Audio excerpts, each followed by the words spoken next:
Okay, tuendelee mbele kidogo. Moja kusomea kwenye Wagalatia 1:6.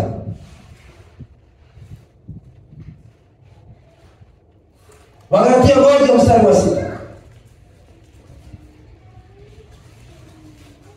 Kitabu cha Wagalatia sura ya 1:6 Biblia inasema, na staajabu kwa kuwa mnamwacha upesi hivi yeye aliyewaita katika neema ya Kristo na kugeukia injili ya namna nyingine.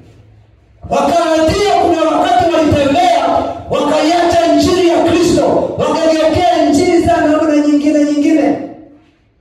Neema ya Mungu ni Mungu akifanya ndani yetu. Ni kipawa tusichokistahili. Hatuna uwezo wa kukitendea kazi. Haleluya. Amen. Neema ya Mungu ni kibali tusichokistahili. Ni Mungu akifanya ndani yetu. Haleluya wapendwa. Amen. Hicho Mungu kufanya ndani yetu, tuna juhudi zetu sisi wenyewe. Na mahali pale una juhudi yako, hapo unafika mahali unakata tamaa, unachoka, maana huna uwezo wa kubadilisha mtu. Amen. Kuna watu wanataka wabadilishe watoto wao, kuna watu wanataka wabadilishe wake zao. Huwezi kumbadilisha isipokuwa Mungu tu ameingilia kati. Haleluya wapendwa. Yaani Mungu aingilie nini? Kati. Kama Mungu asipokupa neema, utaweka sheria zote, lakini bado utabaki kwa vile jinsi alivyo. Mtu wa roho anaambukiza uzao wa roho. Amen. Amen. Mtu wa roho anaambukiza uzao wa roho. Tumeokolewa kwa neema, tunaishi kwa neema. Hebu moja kusomea kwenye kitabu cha Wakorintho wa kwanza 15:10. Agano jipya ni agano la roho. Amen. Amen. Agano jipya mwambie jirani yako ni agano la roho.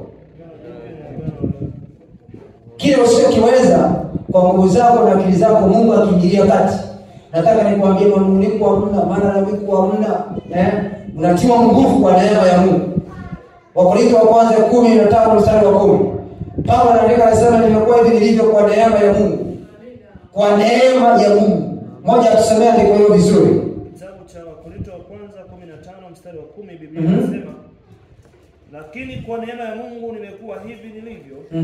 Na neema yake iliyo kwangu ilikuwa si bure. Bali nalizidi sana kufanya kazi kupitia wao wote, wala si mimi, bali ni neema ya Mungu pamoja nao. Neema ya Mungu inapokuja ndani ya mtu inamsaidia kwa yale ambayo hawezi na atafanya.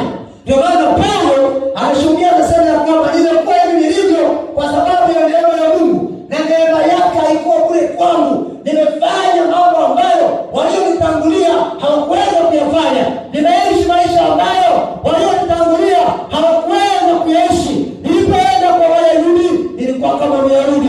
Nilipoenda kwa watu wa mataifa nilikuwa pale zao, nikaishi na wao, nikakaa pamoja na wao, nikawa kama wao. Nimekuwa hadi zozote kwa watu wote ili waweze kumpata Yesu Kristo. Si mimi, ni neema ya Yesu Kristo.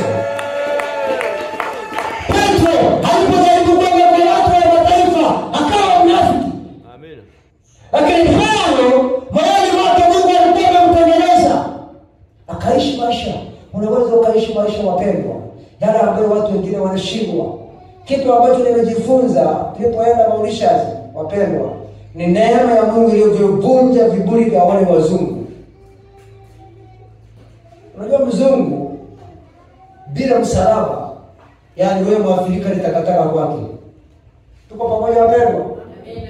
Lakini kashangaa tunavyopokelewa, unapokelewa kama rais. Unatembezwa kwenye gari, unapokelewa kama rais. Wanaacha vyumba vyao wapendwa. Anaenda kulala kwenye chumba cha mfanyakazi.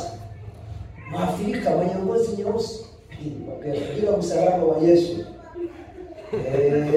Rafiki yangu, bila msalaba wa Yesu na kumfinyanga na kumpa neema ya kuona kwamba wewe ni bora kwa sababu ya damu ya Yesu, hiyo ni Mungu wake. Amen. Sema zangu zangu wapendwa. Amen. Unaweza kukaribishwa na Mwafrika mwenzako vizuri, lakini si wao. Haleluya wapendwa. Amen. Hawa nao nikaona kwa sehemu Mungu amewapa neema ya Mungu. Hawa sio wazungu wale nao wafahamu. Ni wazungu ambao maisha yao yametengenezwa na Mungu. Ndio maana Paulo anasema hivi, nimekuwa hivi nilivyo kwa neema ya nani? Mungu. Haleluya wapendwa. Amen. Nimekuwa hivi nilivyo kwa neema ya Mungu. Kuna kazi Mungu amefanya huku. Sio maisha ya kuigiza, sio maisha ya kujilazimisha. Ila kuna msukumo wa upendo wa Mungu. Naishi maisha yale ambayo Mungu anataka niyafanye.